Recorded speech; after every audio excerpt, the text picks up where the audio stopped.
Good morning children. PPGN academy में आप सभी का फिर से वेलकम, स्वागत बहुत बहुत। और आज की क्लास को आगे बढ़ाते हुए हम जो हमारा टॉपिक चल रहा था कल विशेषण, उसी को कंटिन्यू करते हैं। तो कल जैसा कि हमने क्लास में पढ़ा था विशेषण की परिभाषा, विशेषण किसे कहते हैं, तो हमने ये पढ़ा था कि संज्ञा और सर्वनाम की विशेषता या गुण, दशा, स्वभाव, रूप, रंग, आकार आदि के बारे में बोध कराने वाले शब्दों को क्या कहते हैं? विशेषण कहते हैं। विशेषण के 4 भेद बताए थे आपको, और 4 में से हमने कल 2 के बारे में विस्तार से पढ़ा था, और बहुत ही उदाहरण के साथ में हमने उन दोनों भेदों के बारे में जानकारी प्राप्त की थी।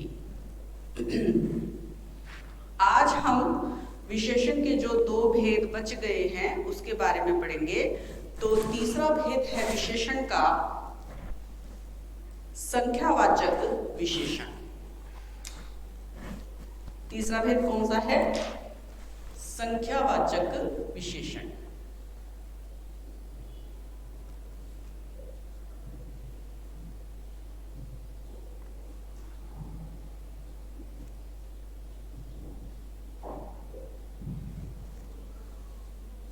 जैसा कि शब्द से ही विदित हो जाता है कि वे शब्द जो कि संख्या का ज्ञान कराएंगे, बोध कराएंगे, वो है संख्यावाचक विशेषण। लेकिन एक निश्चित परिभाषा अगर हमें इसकी देनी है और अगर एग्जाम में पूछ ली जाती है तो हम क्या बताएंगे कि जो विशेषण संज्ञा या सर्वनाम के शब्दों की संख्या, क्रम या गणना का बोध कराते हैं, ठीक है ना, वो विशेषण जो संज्ञा या सर्वनाम की संख्या, क्रम या गणना का बोध कराते हैं वो कहलाते हैं संख्यावाचक विशेषण। तो लिखिए आप लोग, जो विशेषण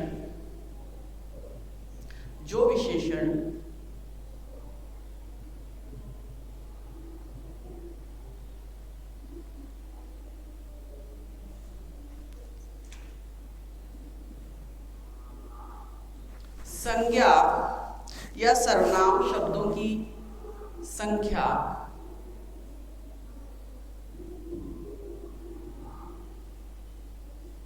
क्रम, गणना का बोध कराते हैं, वे संख्यावाचक विशेषण कहे जाते हैं या कहलाते हैं।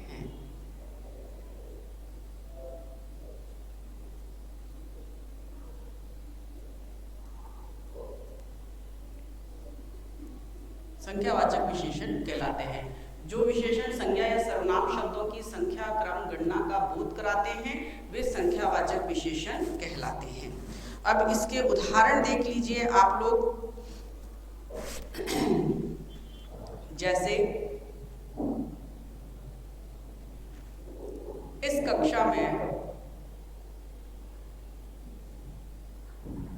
30 छात्र हैं। कितने छात्र हैं? 30 छात्र हैं। तो ये 30 शब्द जो है संख्या का बोध करा रहा है, तो यहाँ पर होगी संख्यावाचक विशेषण। दूसरा उदाहरण देखिए आप। दशरथ के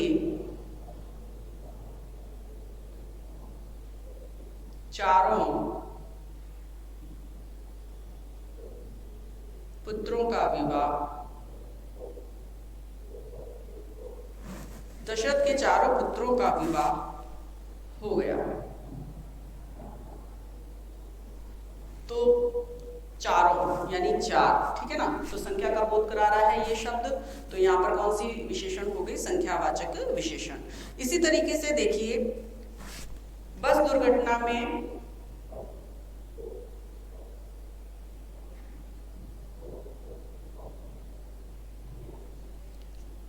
3 दर्जन लोग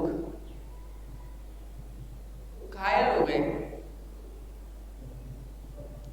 3 दर्जन लोग घायल हो गए। तो ये 3 दर्जन शब्द यहाँ पे आ रहा है, ये संख्या का बोध करा रहा है, तो यहाँ पर कौन सी विशेषण है? संख्यावाचक विशेषण है।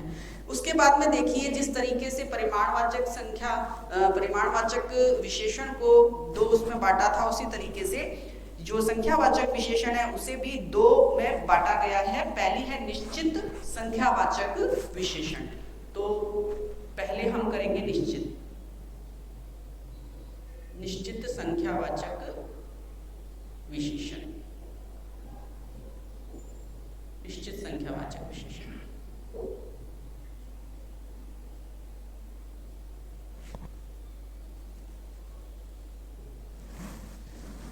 जो विशेषण संज्ञा या सर्वनाम की, जो विशेषण संज्ञा या सर्वनाम की निश्चित संख्या, निश्चित संख्या, क्रम, समूह आदि का बोध कराते हैं,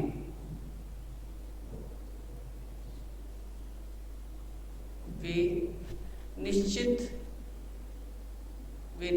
संख्यावाचक विशेषण कहलाते हैं। क्या कहलाते हैं? निश्चित संख्यावाचक विशेषण कहलाते हैं। ठीक है, तो जो विशेषण संज्ञा या सर्वनाम की एक निश्चित संख्या, निश्चित क्रम, निश्चित समूह, इन सब का बोध कराते हैं, वो क्या कहलाते हैं? वे कहलाते हैं निश्चित संख्यावाचक विशेषण। अब इसमें उदाहरण के लिए आप लोग लिख लीजिए, कुछ शब्दों से ही आपको करवा देती हूँ वाक्य की जगह। 3 सैकड़ा, जैसे 3 सैकड़ा है, ठीक है। प्रत्येक आदमी, प्रत्येक का मतलब ही हो गया हर एक, ठीक है ना, प्रत्येक आदमी। और एक और लिख लीजिए, चारों भाई आदि। तो ये हो गई निश्चित संख्यावाचक विशेषण। उसके बाद में निश्चित संख्यावाचक विशेषण जो है वो संख्या के आधार पर उसके भी भेद किए गए हैं। तो देखिए उसमें किस किस आधार पर इसके भेद किए गए हैं। तो पहला है गणना के आधार पर, इसमें है क करके लिख लो, गणना के आधार पर। इसके भी भेद है, ठीक है ना, तो यहाँ पे लिख लो भेद, पर लिख लीजिए भेद, गणना के आधार पर। तो गणना के आधार पर देखिए कैसे पता चलेगा, पूर्ण संख्यावाचक और अपूर्ण संख्यावाचक।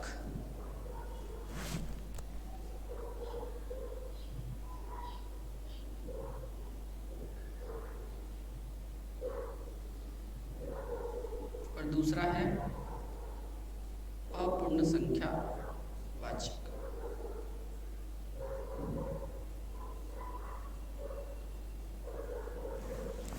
पूर्ण संख्यावाचक जैसे कि 1, 2, 3 संख्या पता चल रही है, इसमें एग्जैक्ट निश्चित है बिल्कुल, ठीक है।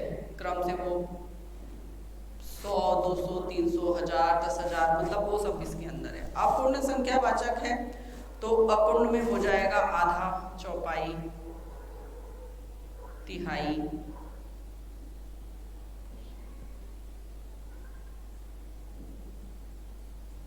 ठीक है।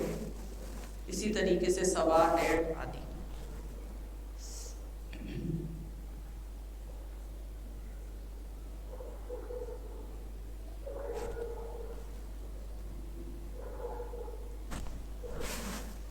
फिर क्रमवाचक में देखिए, क्रमवाचक में भी पहला, दूसरा, तीसरा, चौथा, प्रथम, द्वितीय, तृतीय, चतुर्थ, ये सब हो जाएंगे क्रमवाचक में।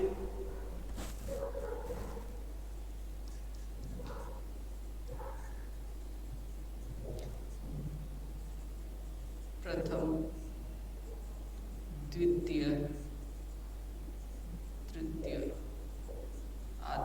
कहते हैं, सब नहीं लिखे जा सकते।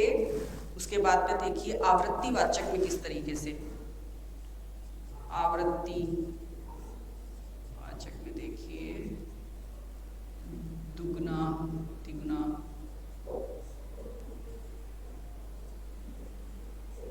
ठीक है, दुगना तिगुना चौगुना आदि।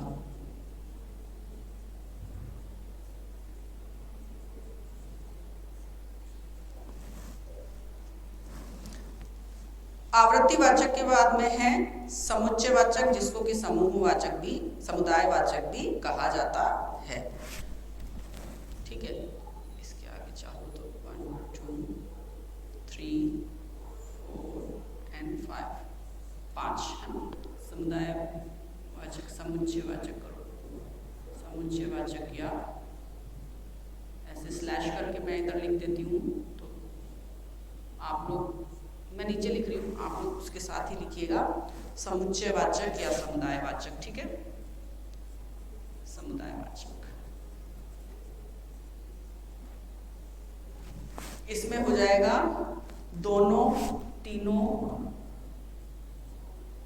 कहने का मतलब ये है, देखिए किस तरीके के शब्द, दोनों तीनों चारों पांचों, ठीक है, छहों सातों आठों, है ना, सप्तपदी चालीसा, ये शब्द जो है ना, ये सब इसमें आएंगे, किसमें, समुदायवाचक में।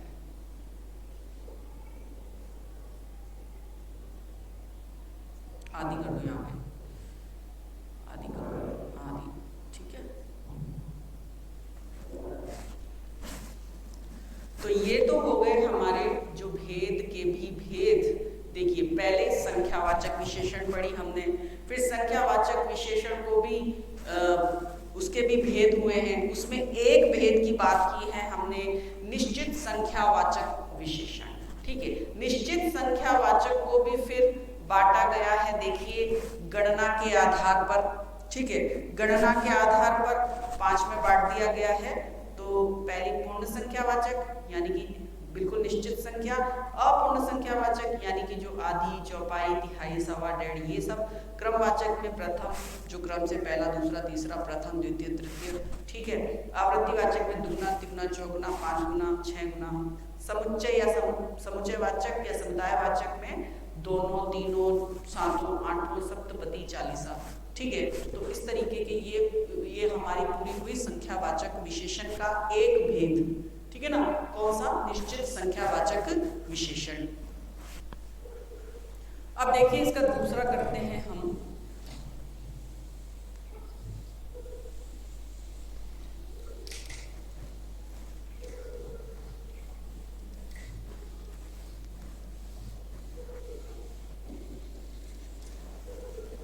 ये तो है निश्चित संख्यावाचक विशेषण। अब हम करेंगे अनिश्चित संख्यावाचक, अनिश्चित संख्यावाचक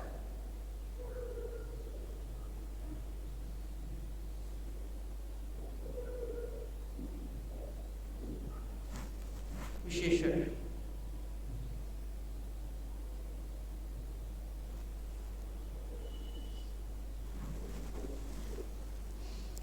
जो विशेषण संज्ञा या सर्वनाम की अनिश्चित संख्या का बोध कराते हैं वो कहलाते हैं अनिश्चित संख्या बोधक विशेषण। जैसे कि कुछ आदमी, ठीक है, कुछ आदमी, सैकड़ों कर्मचारी, ठीक है, लगभग 200 रुपए। तो देखिए वे विशेषण,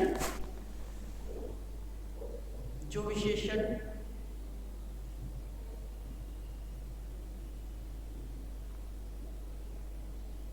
संज्ञा या सर्वनाम की अनिश्चित संख्या का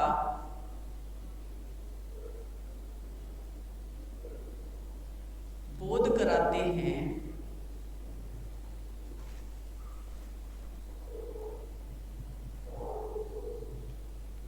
वे अनिश्चित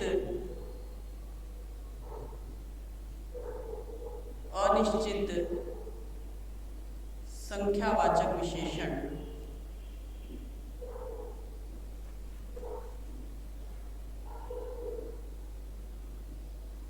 जाते हैं या कहे जाते हैं।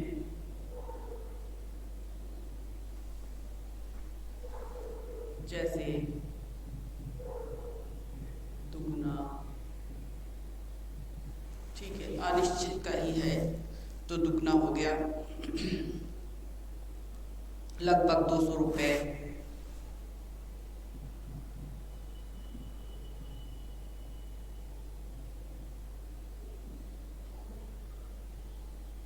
या थोड़े से आदमी आदि। यहाँ पे निश्चित संख्या का पता नहीं चल रहा है इन शब्दों से। देखिए थोड़े से, लगभग, है ना।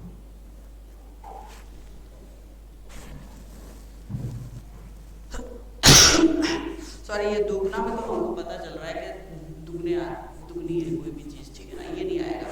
जहाँ पे अनिश्चित का बोध हो रहा है वो है। तो यहाँ पे बहुत, इसकी जगह बहुत कर दो, ठीक है, बहुत शब्द या कुछ भी आएगा। देखिए कुछ भी, ठीक है। तो यहाँ पे कुछ और बहुत से हमें संख्या का बोध नहीं हो रहा है, ठीक है ना, इसलिए ये अनिश्चित संख्यावाचक विशेषण के अंदर आ गया। अब देखिए जिस तरीके से निश्चित को बांटा गया, मैं एक दो उदाहरण करवा देती हूँ आप लोगों को। इस देश में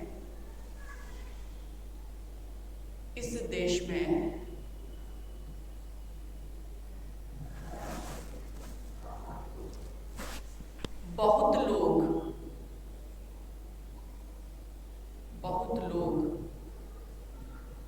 निरक्षर हैं, है ना। भारत में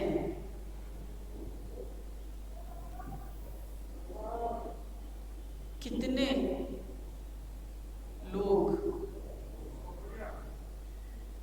गरीब हैं? आज कितनी बारिश हुई?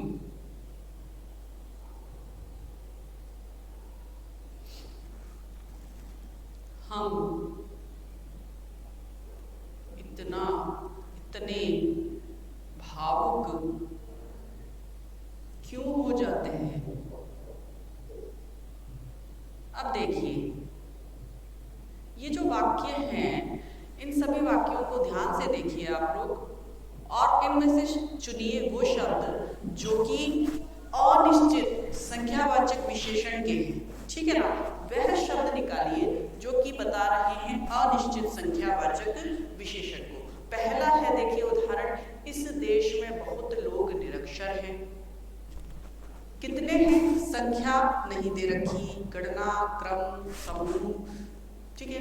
बहुत से, एक निश्चित संख्या का पता नहीं चल रहा, अनिश्चित का पता चल रहा है। तो यहाँ पे बहुत, ठीक है। भारत में कितने लोग गरीब हैं, तो यहाँ पे भी नहीं पता चल रहा है, यहाँ पे इस शब्द से पता चल रहा है अनिश्चित संख्यावाचक विशेषण। इसी तरीके से तीसरा वाक्य देखिए, आज कितनी बारिश हुई। तो ये जो कितनी शब्द है ये बता नहीं पा रहे कितनी बारिश यहाँ पर हुई है, ठीक है। हम इतने भावुक क्यों हो जाते हैं? तो कितने, इतने, केवल इतने शब्द से क्या हमें पता चल रहा है? उसका कोई पैमाना है, उसका कोई माप है? केवल इतने ही तो लिखा गया है। तो ये शब्द जो है अनिश्चित संख्यावाचक विशेषण के हो गए, ठीक है। उसके बाद में देखिए चौथा भेद है अपने विशेषण का।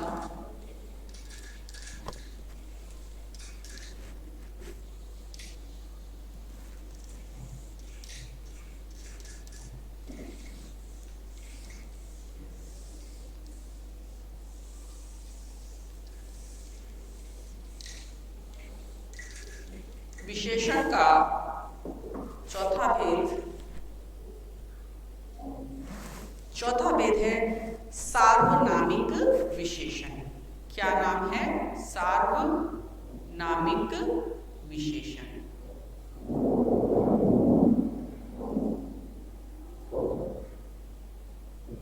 सार्वनामिक विशेषण हो गया, किसे कहते हैं? तो वे जो सर्वनाम शब्द विशेषण की भांति, ठीक है, जो सर्वनाम शब्द विशेषण की भांति किसी संज्ञा के पहले प्रयुक्त होकर संज्ञा की विशेषता को बताते हैं वो सार्वनामिक विशेषण कहे जाते हैं। तो लिखिए, जो सर्वनाम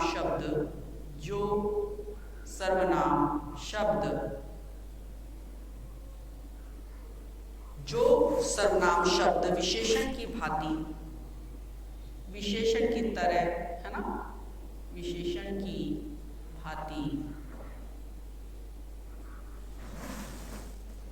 किसी संज्ञा के पहले प्रयुक्त होकर, किसी संज्ञा के पहले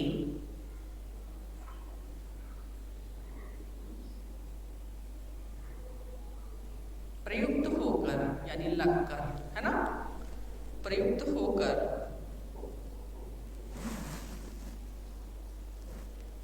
संज्ञा की विशेषता बताते हैं।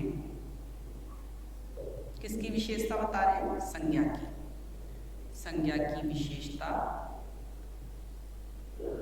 बताते हैं।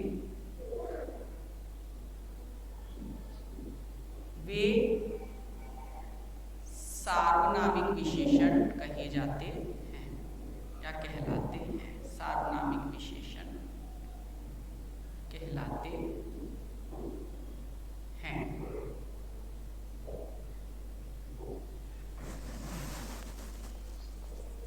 जैसे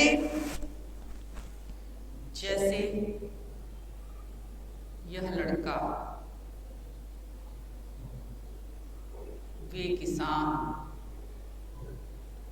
ठीक है, और हम सब शिक्षक,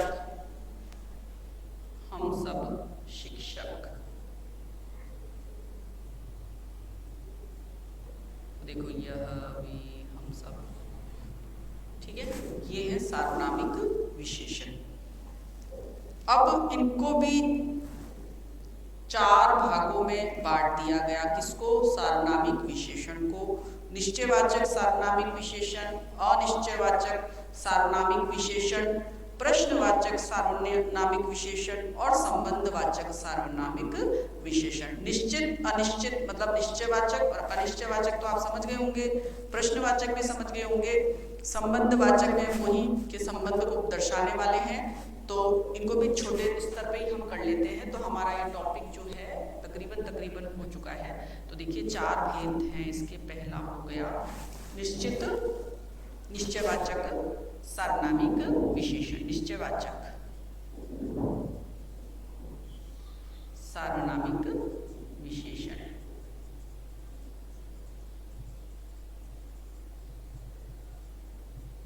पहले आप लोग लिख लीजिए तो कंफ्यूज नहीं होंगे। दूसरा है अनिश्चयवाचक, उसके बाद में मैं इनको अच्छे से समझा देती हूँ आप लोगों को।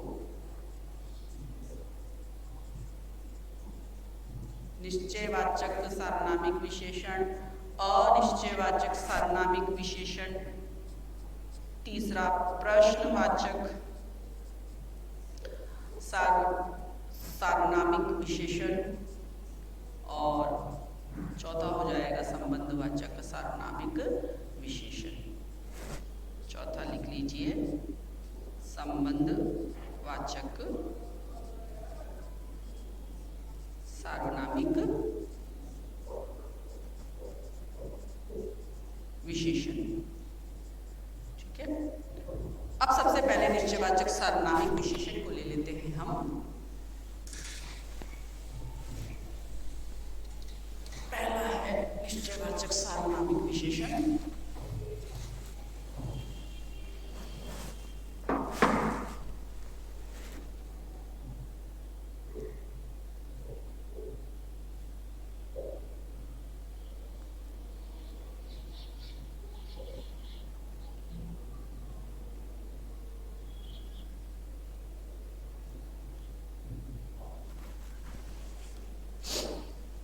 वे सार्वनामिक विशेषण जो किसी संज्ञा की ओर निश्चय सूचक संकेत करते हैं, ठीक है।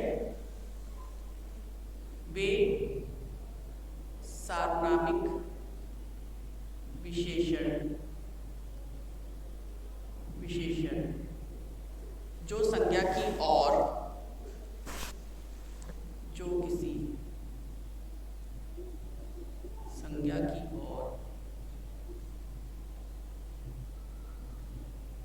जो किसी संज्ञा की ओर निश्चय सूचक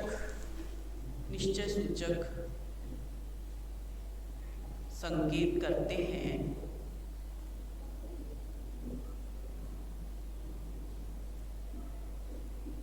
वे निश्चयवाचक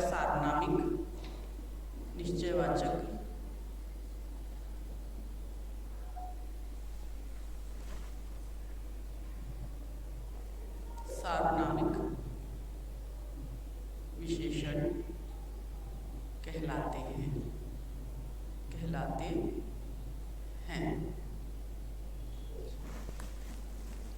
जैसे उदाहरण देख लीजिए आप, जैसे यह लड़का कल अनुपस्थित था। ठीक है, तो इसमें कौन सा शब्द है जो कि संज्ञा की, यानी कि जो लड़का है, ठीक है, संज्ञा है, इसकी बता रहा है, निश्चित मतलब संकेत कर रहा है, इसकी तरफ निश्चय सूचक संकेत कर रहा है। तो ये है यह लड़का कल अनुपस्थित था। ठीक है, तो इसमें ये शब्द कल जो शब्द है ये निश्चित तौर पे बता रहा है कि ये कल जो है अनुपस्थित था। उसी तरीके से वह भवन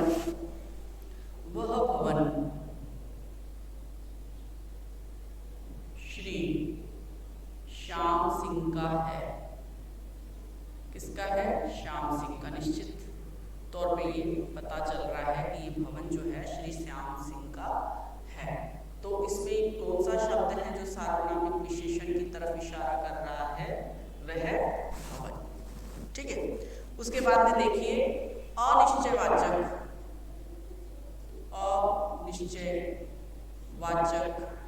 सार्वनामिक विशेषण।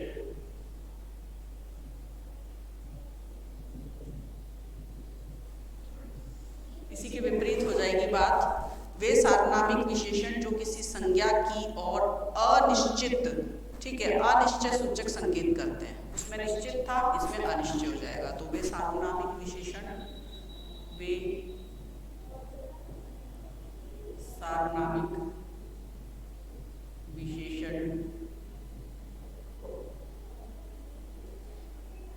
जो किसी संज्ञा की और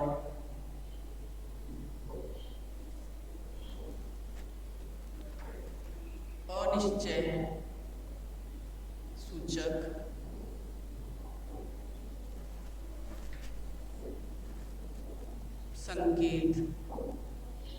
करते हैं,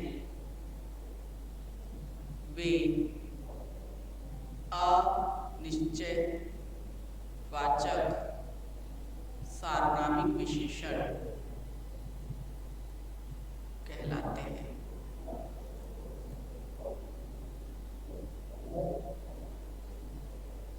उदाहरण देख लेते हैं। जैसे उदाहरण देखिए आप इसका। कोई आदमी बगीचे में रह रहा है। कोई आदमी बगीचे में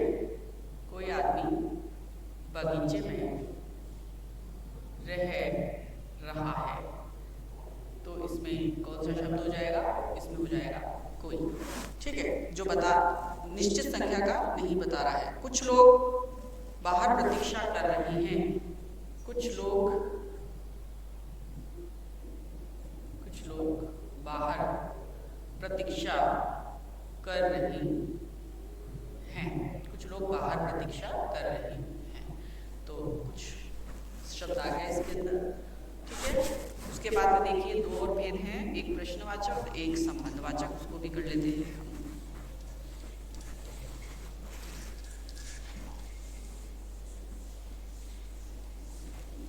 तीसरा भेद कर लीजिए इसका, उपभेद। प्रश्नवाचक सार्वनामिक विशेषण। प्रश्नवाचक सार्वनामिक विशेषण निश्चित तौर पे जो प्रश्न का बोध कराएंगे, जिनसे पता चलेगा प्रश्न किया जा रहा है। तो लिखिए ये वे सार्वनामिक विशेषण वे सर्वनामिक विशेषण।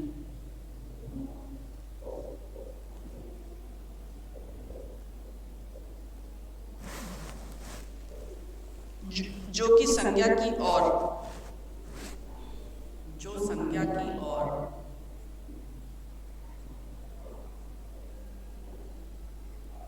प्रश्न सूचक संकेत करते हैं, प्रश्न सूचक संकेत करते हैं,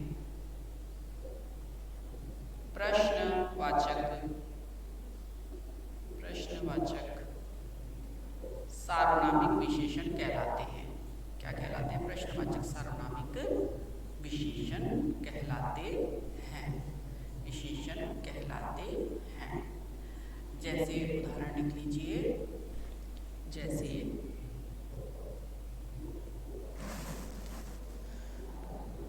यहाँ कौन आदमी बैठा था, यहाँ कौन आदमी बैठा था। कौन सा शब्द है? कौन। दूसरा देखिए, किस युवक ने बच्चे को बचाया है, किस युवक ने बच्चे को बचाया है। प्रश्न किया जा रहा है, प्रश्न सूचक संकेत दे रहे हैं किस, ठीक है ना। उसके बाद में चौथा देखिए, चौथा संबंधवाचक सार्वनामिक विशेषण। संबंधवाचक सार्वनामिक विशेषण, ठीक है। संबंधवाचक सार्वनामिक विशेषण, तो देखिए, वे सार्वनामिक विशेषण एक संज्ञा शब्द का वाक्य में प्रयुक्त, एक संज्ञा शब्द का वाक्य में प्रयुक्त दूसरे संज्ञा शब्द से संबंध को बताते हैं या सूचित करते हैं, ठीक है ना। वे सार्वनामिक विशेषण जो कि एक संज्ञा शब्द का वाक्य में जो प्रयुक्त हो रहा है दूसरे संज्ञा शब्द से संबंध को बताते हैं, वो कहलाते हैं संबंधवाचक सार्वनामिक विशेषण। तो लिखिए, वे सार्वनामिक विशेषण, वे सार्वनामिक विशेषण,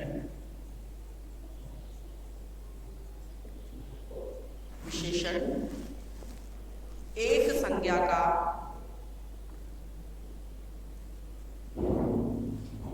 वाक्य में प्रयुक्त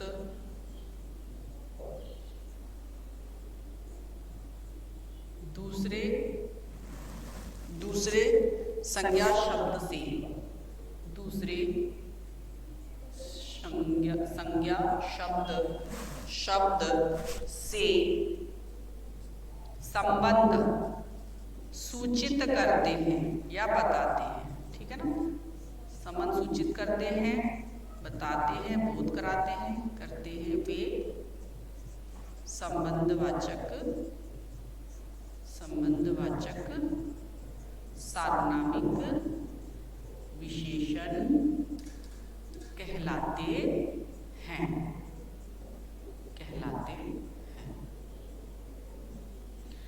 जैसे उदाहरण देख लीजिए, जैसे जो पुस्तक तुमको मिली थी वह सौरभ की है।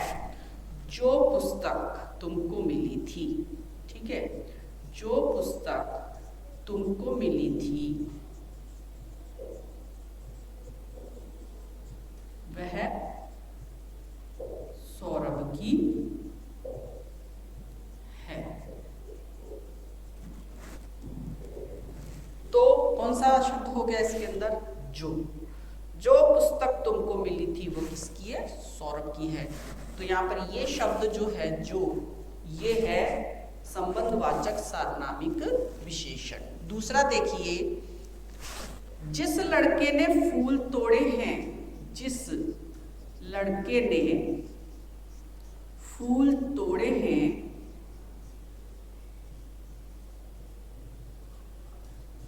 जिस लड़के ने फूल तोड़े हैं वह गेट पर खड़ा है, वह गेट पर खड़ा है।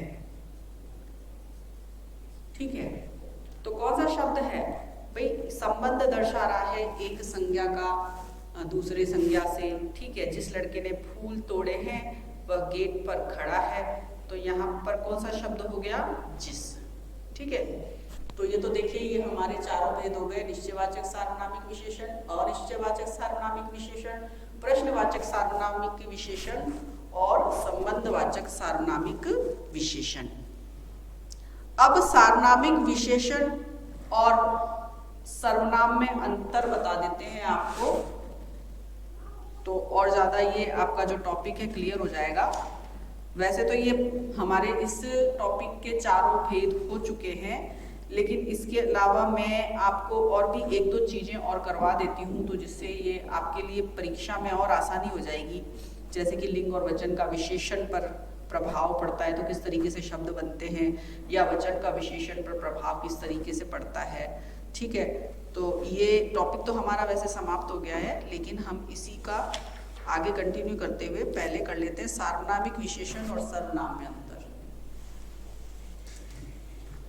इसी से संबंधित है इसलिए आपको करवा रहे हैं, नहीं तो विशेषण वाला टॉपिक वैसे समाप्त हो चुका है।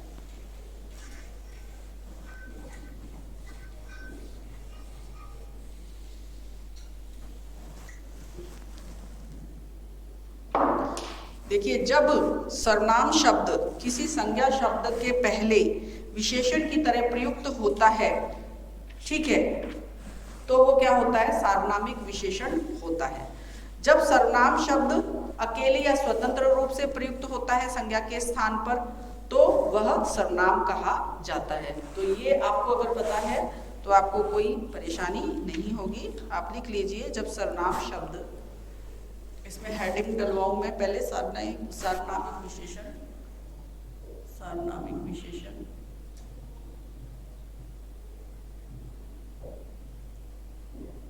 व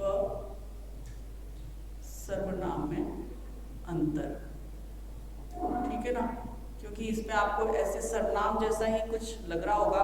हमने ये जो चार भेद किए तो ऐसा ही प्रतीत हो रहा होगा, आपको लग रहा होगा, कंफ्यूजन क्रिएट, मतलब थोड़ी सी शंका आ जाती है, तो उसको और क्लियर कर लेते हैं। जब सर्वनाम शब्द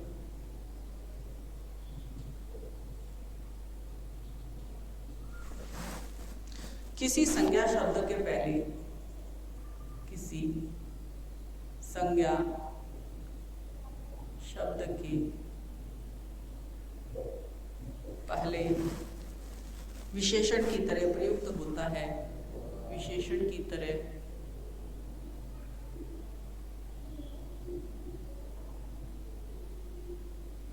प्रयुक्त होता है,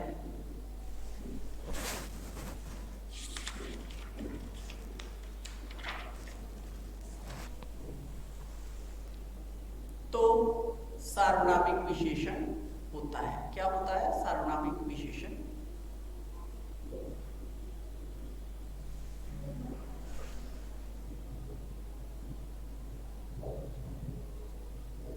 होता है। जब सर्वनाम शब्द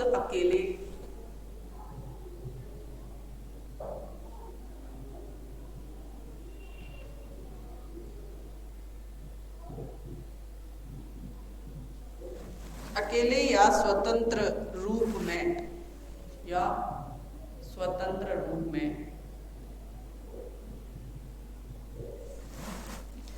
संज्ञा के स्थान पर, ब्रैकेट में लिख लीजिए, संज्ञा के स्थान पर प्रयुक्त होता है तो सर्वनाम कहलाता है। तो वह तो सर्वनाम कहलाता है।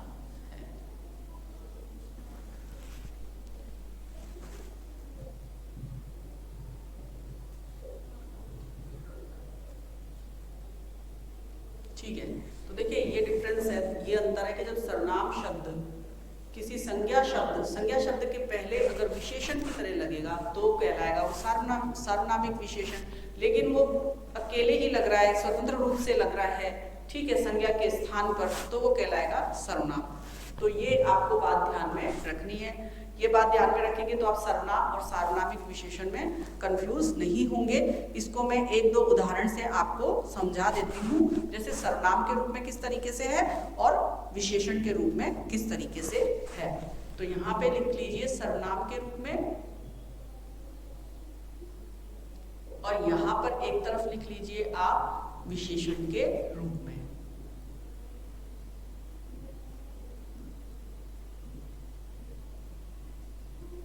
ये और ज्यादा क्लियर हो जाएगा आपको, फिर कहीं दिक्कत नहीं आएगी, प्रश्न पूछा जाएगा, आप आंसर आसानी से दे पाएंगे।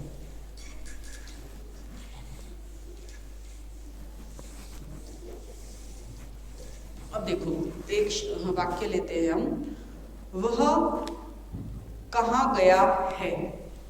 देखिए वह कहाँ गया है, निश्चित तौर पर आप इसमें सर्वनाम के रूप में पूछा जा रहा है तो आप बता देंगे वह, ठीक है। अब वह लड़का,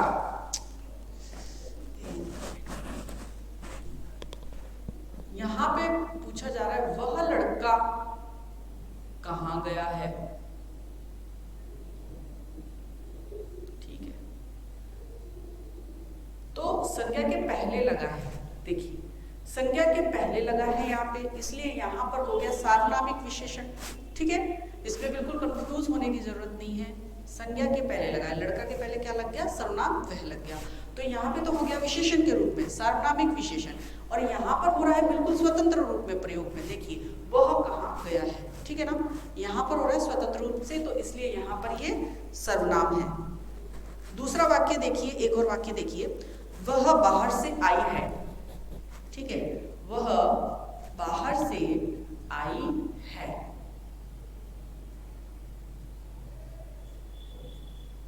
और दूसरा ये सेम यही वाला देखेंगे है, वह छात्रा बाहर से आई है, वह छात्रा बाहर से आई है।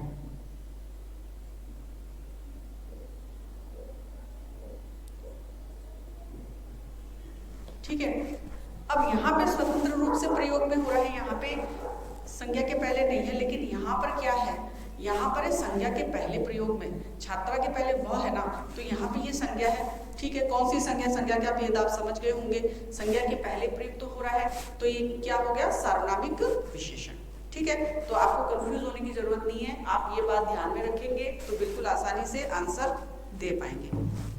तो बच्चों आज हम हमारी क्लास जो है यहीं तक रखेंगे, और नेक्स्ट क्लास में इसके आगे कंटिन्यू करते हुए एक दो बातें मैं आपको और मुख्य रूप से जो होती हैं इस टॉपिक से संबंधित वो समझाऊंगी, और नेक्स्ट क्लास हम कल मिलते हैं फिर दोबारा से। Good bye.